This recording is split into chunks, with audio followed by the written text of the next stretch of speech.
Hi, welcome back to the channel. Please remember that while I did work as a dealership master technician for 17 years, I'm currently in no way whatsoever affiliated with any automotive manufacturer. All opinions expressed are my own, and any and all trademarks are the property of their respective owners. Today, I'm going to show you how to remove and replace the radiator assembly on a 2010 Toyota Tundra. Open the rad cap to drain the coolant. Make sure the engine is cold so you don't get burnt. Drain the radiator into a container.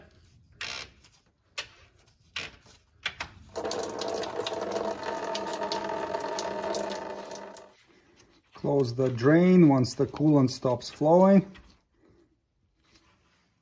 You need to remove the accessory belt. The tensioner is right there. I'm showing it to you from the bottom. It's really difficult to see from the top. You can either access it from the bottom or from the top, whatever works best for you. But that's the 14 mil bolt right there you gotta grab, and then ratchet it counterclockwise to take the tension off the belt, and then you'll be able to take the belt off.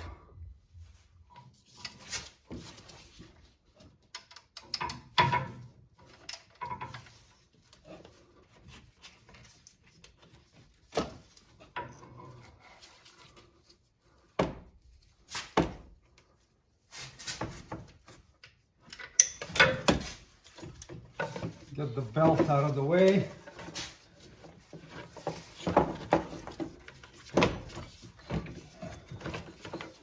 Remove the upper rad hose.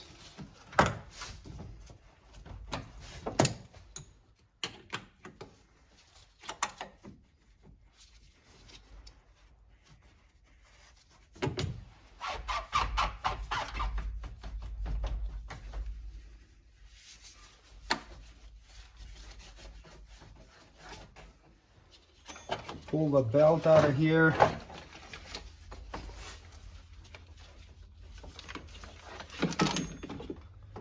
Now you gotta loosen the fan bolts right there. So best way to do it, I find, is get a pry bar in between one of the nuts and the fan clutch, and get just a 12 mil wrench like this in there, and start cracking them loose.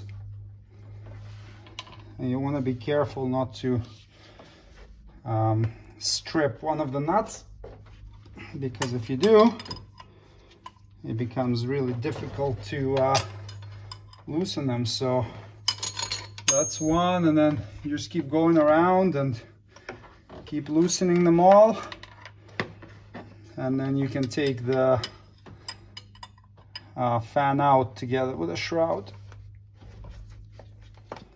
So once you loosen them, you can get your hand in there and take the nuts out one by one. Just leave one of them on so that the fan doesn't fall off and hit the radiator. And then we'll unbolt the shroud and get it out of there altogether. We have these transmission oil cooler lines here. There's a clip holding them to the shroud. You just gotta pop it off. I just use a long flat blade screwdriver to separate it, lift it out of the way, and then get the lines out of there like this. Disconnect the hose going to the overflow tank. Remove these two 10 mil head bolts holding the shroud to the radiator.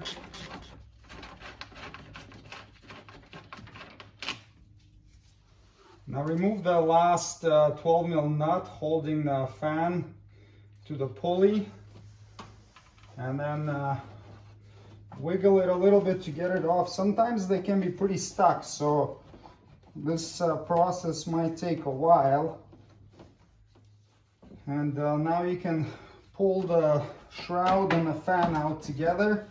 Watch out for this little nipple on the radiator so you don't break it off.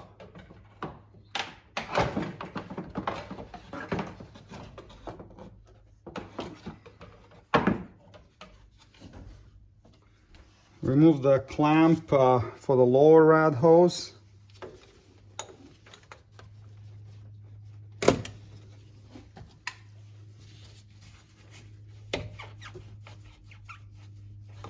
Pop the hose off.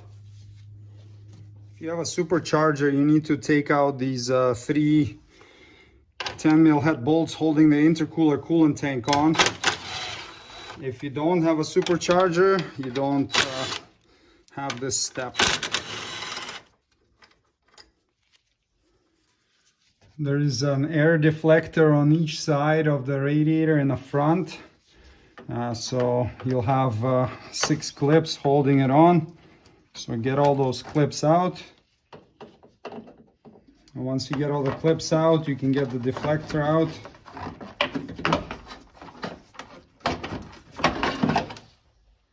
Do the same with this side air deflector. This one has a little harness clip plugged into it as well. So get that out, and then same thing, 6 of these clips.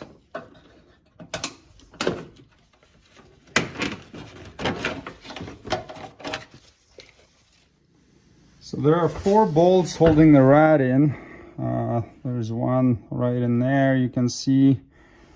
There's one inside this hole right here. And then there are 2 below. You access them through the bumper. On the passenger side, the earlier model Tundras, like 07 to 09, I think with tow package, they have a transmission cooler right here. So you'd have to unbolt it. It's bolted up here. You can unbolt it, you don't have to remove it fully, and you can just move it out of the way to be able to access this bolt here. If you look at the lower rad support, you'll see these holes here, and you can see the bolt head right there. That's what's holding the rad on. So you have to access it through the front bumper. Use a 12mm socket and maybe a little bit of a swivel. Magnetic socket also helps so that the bolt doesn't drop when you unscrew it. And you have the same sort of setup on this side. There's the bolt right there, and there's the access hole for it.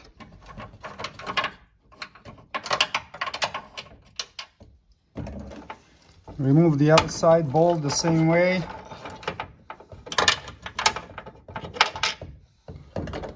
Then do the top one on the driver's side. The rad has a hanger, so when you pull this bolt out, the rad's not going to drop down yet.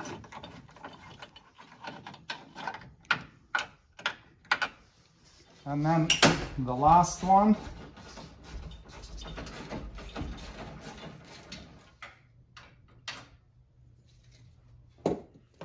And now you can disengage the 2 hooks up top and pull the rad out.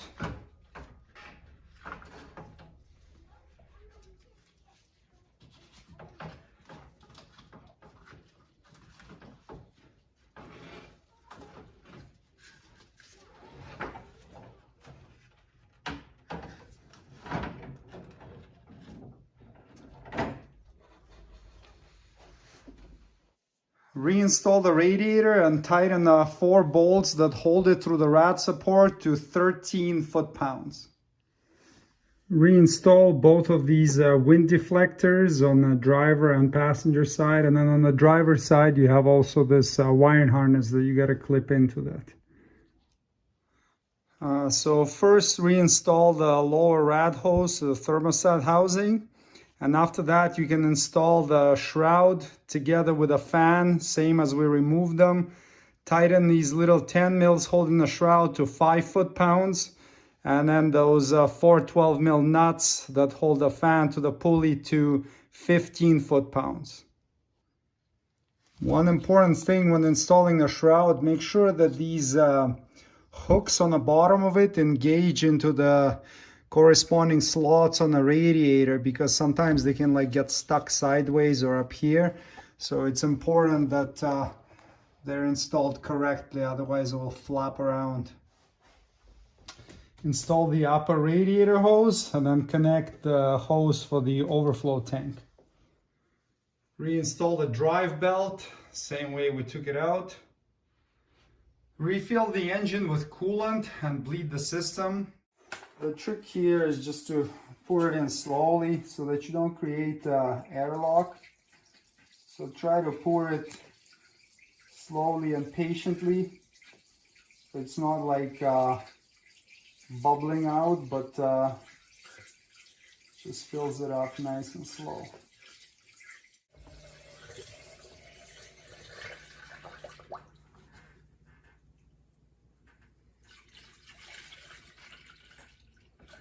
So we'll pour a little extra and start the truck.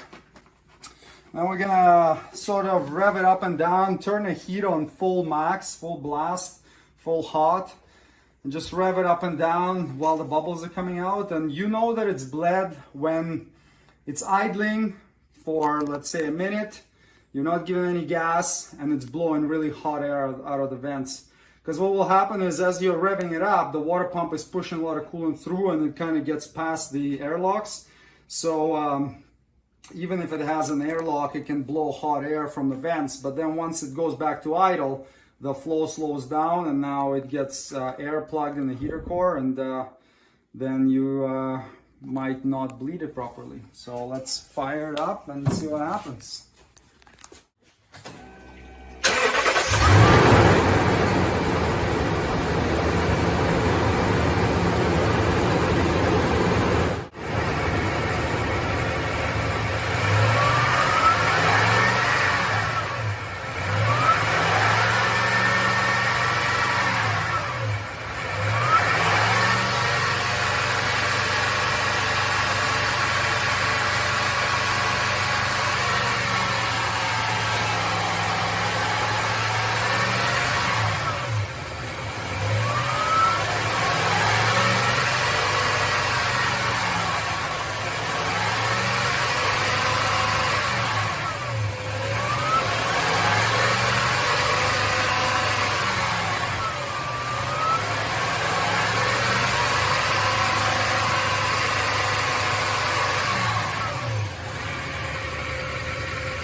Keep doing that until the truck is fully warmed up and the bubbles are not coming out anymore and it's blowing hot air at idle, and then you're good to go. Okay, now we bled it. It's blowing nice hot air at idle, so I'm happy with that. Get the funnel out of here. Dump a bunch into the overflow. I always overflow it, overfill it a little bit above the full mark because right now it's hot. The full mark is full level when cold. And once it cools off, it will suck some of that coolant back in. Plus, there's always a little bit of air left in there. So we're done with that. Get the tool adapter off. Put the rat cap on. Wipe it down, wash it off with a pressure washer, and that's it. Thanks for watching. Subscribe if you'd like to see more Toyota Tundra videos. And check the links below the video for any tools or supplies you may need to complete the job shown in this tutorial. See you next time. Cheers.